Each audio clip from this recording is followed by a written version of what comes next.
کہ 26 تاریخ کے دن مجلس اتحاد المسلمین کے تمام امیدواروں کے حق میں آپ اپنے قیمتی ووٹ کا استعمال کریے تاکہ ہم بھوج اور کچھ میں اور پورے گجرات میں ہم اپنی ایک سیاسی قیادت کو مضبوط کریں۔ آپ جانتے ہیں کہ 25 امیدوار میدان میں ہیں، 6 کارپوریشن کے ہیں اور 19 تعلقہ پنچایت میں انتخابات میں حصہ لے رہے ہیں۔ مجلس اتحاد المسلمین کے تعلق سے مجلس کے مخالفین، چاہے وہ کانگریس ہو، بی جے پی ہو، آر ایس ایس ہو، یہ بہت سی باتیں کرتے ہیں، جھوٹ کو پھیلاتے ہیں۔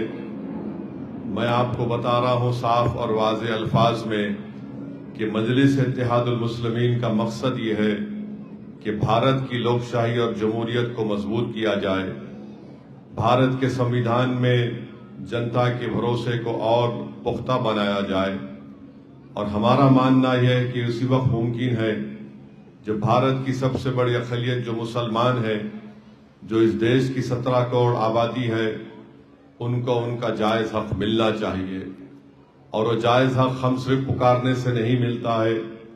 جب تک بھارت کے 17 کروڑ مسلمان اپنی ایک سیاسی لیڈرشپ کو مضبوط نہیں کریں گے، تب تک ان کو ان تمام حقوق سے محروم کر کے رکھ دیا جائے گا۔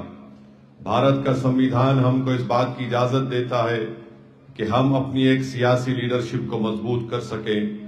بھارت کا سمویدھان جس کو بابا صاحب امبیڈکر نے بنایا، جس کے تمہید اور پریامبل میں لکھا گیا لبرٹی، ایکوالٹی، جسٹس، فیٹرنیٹی، یعنی لبرٹی آزادی، جسٹس انصاف، فریٹرنیٹی کا مطلب بھائی چارگی، یہ اسی وقت حاصل ہوگا اس دیش میں جب اس دیش کی سب سے بڑی اقلیت اس بات کو محسوس کر لے کہ اگر ہم اپنی سیاسی لیڈرشپ کو نہیں بنائیں گے تو پھر یہ الفاظ صرف سمویدھان کے کاغذ پر نظر آئیں گے۔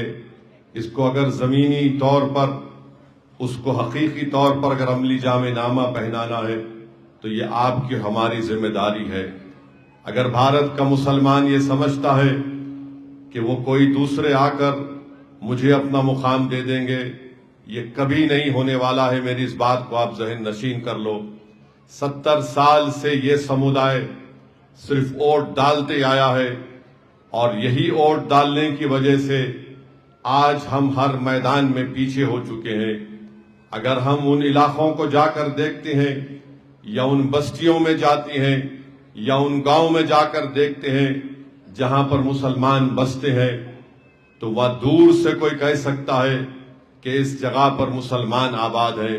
وہ کیسے کہتا ہے؟ کیونکہ وہاں پر سکول نظر نہیں آتا۔ اگر سکول نظر آتا تو بچے یا ٹیچر نظر نہیں آتی، یا بلڈنگ نظر نہیں آتی۔ اسپتال نہیں ہوتے ہیں، اگر ہوتا ہے تو ڈاکٹر نہیں ہوتا ہے۔ گندگی کے انبار لگے ہوتے ہیں، پینے کے پانی سے محروم کر دیا جاتا ہے، اور وہاں پر سکول اور اسپتال کے بجائے سرکاریں پولیس اسٹیشن اور شراب خانوں کو کھول دیتی ہیں۔ میں آپ کو کھل کر کہہ رہا ہوں، یہ فیصلہ اب ہم کو کرنا ہے۔ اگر آپ چاہتے ہیں کہ اس ناانصافی کا خاتمہ ہو تو ہم کو اپنے مقدر کے فیصلے ہم خود کو کرنا ہے۔ یاد رکھیے، 70 سال سے ہم نے ووٹر کے طور پر اپنا ووٹ ڈال کر غیروں کے ہاتھ میں ہمارے مقدر کے فیصلے کرنے کا اختیار دے دیا، اور آج ہم دیکھ چکے ہیں کہ جب ہم نے اپنے فیصلے غیروں کے ہاتھ میں دے دیے تو ان غیروں نے ہم کو اتنا پیچھے کر دیا کہ آج ہم اس قومی دھارے میں آنے کی بات لوگ کہتے ہیں، بی جے پی، کانگریس کہتی ہے کہ مین سٹریم میں آؤ۔ یہ مین سٹریم میں ہم کیسے آئیں گے جب آپ ہر جگہ پر، ہر قدم پر ہم سے ناانصافی اور نفرت کے مظاہرے کرتے ہیں؟ مجلس کیا ہے میں آپ کو بتاتا ہوں۔ آج سے 1984 میں، 1984 میں مجلس کے صدر سلطان صلاح الدین اویسی تھے۔ مجلس کے 5 MLA تھے، اور اس وقت این ٹی آر کی حکومت کے خلاف ناڈیلا بھاسکر راؤ نے اپنی علیحدہ MLAs کو لے کر ان کے خلاف بغاوت کی، اور مجلس کے پاس آئے ناڈیلا بھاسکر راؤ، اور آ کر میرے قائد صلاح الدین اویسی سے کہا کہ صلاح الدین اویسی آپ اپنے 5 MLA ہماری تائید کریے، میری نئی حکومت بنی ہے۔ تو صلاح الدین اویسی نے کہا کہ ہم اس شرط پر تائید کریں گے کہ تم ہم کو ایک میڈیکل اور انجینئرنگ کالج کھولنے کی اجازت دے دو۔ ناڈیلا بھاسکر راؤ نے کہا کہ صلاح الدین، میں یہ کاغذ پر لکھ کر تم کو گورنمنٹ کا پرمیشن دے دیتا ہوں، مگر اگر تم کو پیسے چاہیے تو میں پیسے دینے تیار ہوں۔ میں 1984 کی بات کر رہا ہوں۔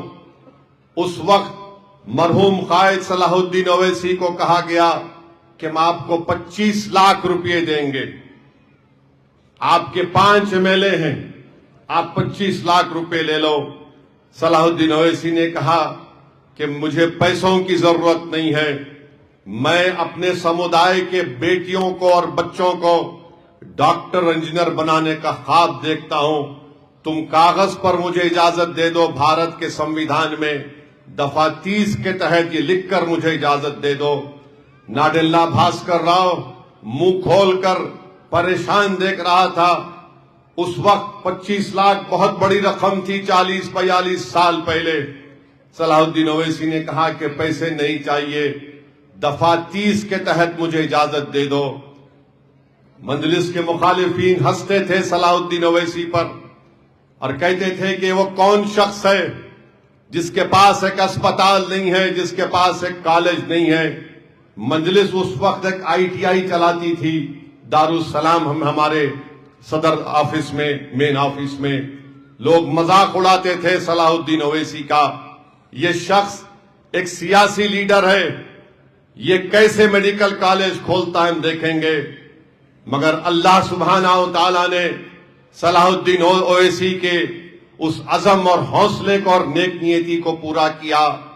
آج 42 ایئرز ہو چکے ہیں ڈیکن میڈیکل انجینئرنگ کالج کو بن کر۔ اس 40 سال میں 40,000 مسلمان بیٹیاں اور بیٹے ڈاکٹر بن کر نکل چکی ہیں۔ یہ کام مجلس اتحاد المسلمین نے کیا۔ بتائیے آپ، وہ میڈیکل کالج میرا نہیں ہے، نہ میرے خاندان کا ہے، نہ میرے مرنے کے بعد میری اولاد میں بانٹا جائے گا۔ صلاح الدین اویسی نے ایک ٹرسٹ بنایا، اس ٹرسٹ کے تحت یہ ڈیکن میڈیکل اور انجینئرنگ کالج چل رہا ہے۔ میرے عزیز دوستوں اور بزرگوں، 42 سال ہو چکے ہیں۔ امریکہ چلے جائیے، لندن چلے جائیے، عرب ممالک کو چلے جائیے، افریقہ کے کسی ملک میں چلے جائیے، آپ کو اگر 10 ڈاکٹر بھارت کے نظر آتی ہیں تو کم سے کم 2 مسلمان آپ کو حیدرآباد کے ڈیکن میڈیکل کالج کے نظر آئیں گے۔ آج صلاح الدین اویسی زندہ نہیں ہے، مگر یہ ادارے آباد ہیں، اور یہ ادارے پکار پکار کر کچھ اور بھوج اور گجرات کے بھارت کے مسلمانوں سے کہہ رہے ہیں کہ مجلس جب ووٹ دینے کی بات آپ سے کرتی ہے تو ہم صرف لیڈرشپ کو بنانے کی بات نہیں کرتے ہیں، ہم کہتے ہیں ووٹ دو ہم کو تاکہ تمہاری زندگیوں میں ایک انقلاب کو برپا کیا جا سکے۔ اور بھارت کے مسلمانوں میں انقلاب اسی وقت برپا ہوگا جب ہم کو تعلیم کے راستے پر گامزن کریں گے، جب ہمارے بچے اسکول کے اندر بیٹھ کر پڑھیں گے، جب ہماری بیٹیاں اپنے کالج کی تعلیم کو مکمل کریں گی، تبھی جا کر انصاف ہوگا۔ یہ کام مجلس اتحاد المسلمین نے کر کے دکھایا۔ 42 سال سے الحمدللہ ایک دواخانہ نہیں 2 اسپتال مجلس حیدرآباد میں چلاتی ہے، ایک 400 بیڈ کا اسپتال اور ایک 300 بیڈ کا اسپتال۔ سب سے کم پیسوں میں علاج ہوتا ہے وہاں پر، کوئی کمرشل اسپتال کی طرح نہیں چلایا جاتا۔ Medical college, engineering college, MBA college, MCA college, school of nursing, school of physiotherapy, architecture کا کالج، ہاسپٹل مینجمنٹ میں MBA، یہ تمام ادارے مجلس اتحاد المسلمین نے قائم کیے۔ کیا کسی نے آ کر ہم کو کاغذ دیا؟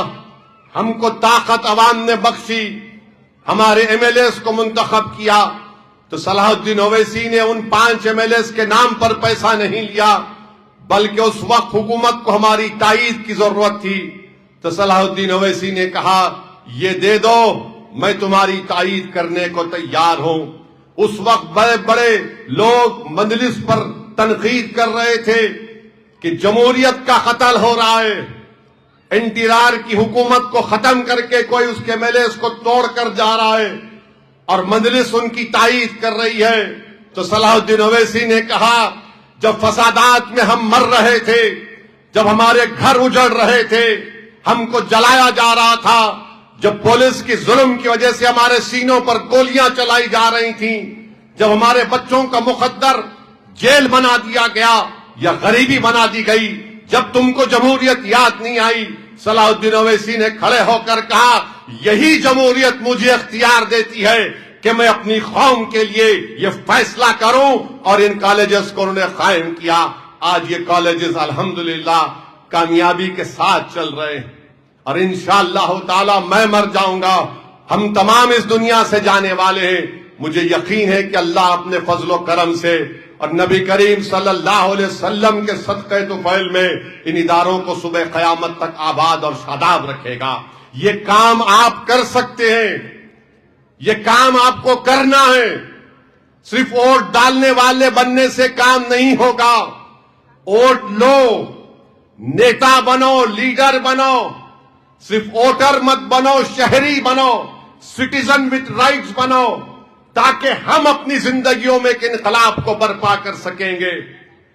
کبھی کانگریس تھی تو فساد ہوتا تھا، اب بی جے پی ہے تو ظلم بڑھتا جاتا ہے۔ نفرت کبھی ختم نہیں ہوگی، یاد رکھو۔ اگر کوئی تم سے آ کر کہے گا، تمہارے ووٹ کی خاطر آ کر کہے گا، میں آپ سے صاف کہہ رہا ہوں یہ اندھیری رات ہے، یہ رات بڑی لمبی رہنے والی ہے، یاد رکھو مسلمانوں۔ اس دیش میں اگر اندھیرے کو ختم کرنا ہے تو ہم کو آگے بڑھ کر ہمارے بچوں کو اور اپنے آپ کو طاقتور بنانا پڑے گا۔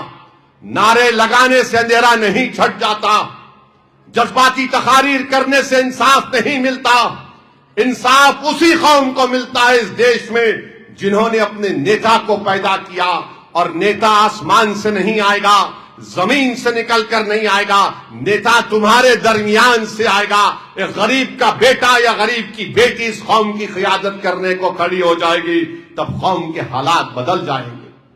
میرے عزیز دوستوں اور بزرگوں، میری اس بات کو آپ سمجھیے، ووٹ ڈالنے کے لیے نہیں کہہ رہا ہوں، شہری بننے کے لیے کہہ رہا ہوں، نیتا بننے کے لیے کہہ رہا ہوں۔ انصاف کے لیے ووٹ دیجئے، زندگیوں میں تبدیلی پیدا کرنے کے لیے ووٹ دیجئے، ظلم کے خاتمے کے لیے مجلس کو ووٹ دیجئے، اور ڈر کی بنیاد پر نہیں، امید کی بنیاد پر پتنگ پر بٹن دبائیے۔ یہ مجلس آپ کو پیغام دیتی ہے۔ دوسرا لوگ بولتے کہ اس کے لڑنے سے بی جے پی جیت جاتی ہے۔ میں آپ کو مثال دے رہا ہوں، آسام میں الیکشن ہوا، آسام میں مولانا بدر الدین اجمل صاحب کی پارٹی ہے AIUDF، ان کے 15 MLA ہیں۔ انہوں نے مجھے فون کر کے کہا اسد بھائی آسام کو آ جاؤ، آ کر میری تائید کرو۔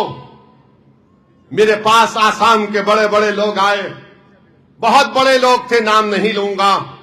انہوں نے کہا آپ مت جاؤ، بدر الدین اجمل کمزور ہو جائیں گے، ہم مجلس کا جھنڈا پکڑیں گے، ہم مجلس کو آسام میں مضبوط کریں گے۔ اس میں کئی کانگریس کے لوگ بھی تھے۔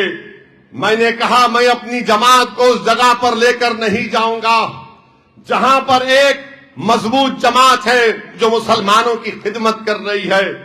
میں ان کی کمزوری کو دیکھ کر خوش نہیں ہو سکتا۔ میرا کام ہے کہ میں جا کر ان کی مدد کروں گا۔ مجھے بہت روکا گیا۔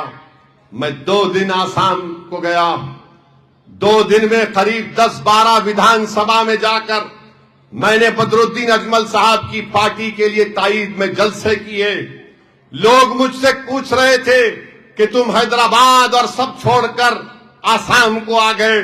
میں نے کہا مجھ میں اور اجمل صاحب میں صرف نام کا فرق ہے، کاز ہمارا ایک ہے، مقصد ہمارا ایک ہے، منزل ہماری ایک ہے، اور وہ یہ ہے کہ بھارت کے مسلمانوں کو، چاہے وہ گجرات کا مسلمان ہو، آسام کا مسلمان ہو، ان کو ان کا حق ملنا چاہیے۔ ہم گئے آسام کو، کون سا میرا فائدہ تھا؟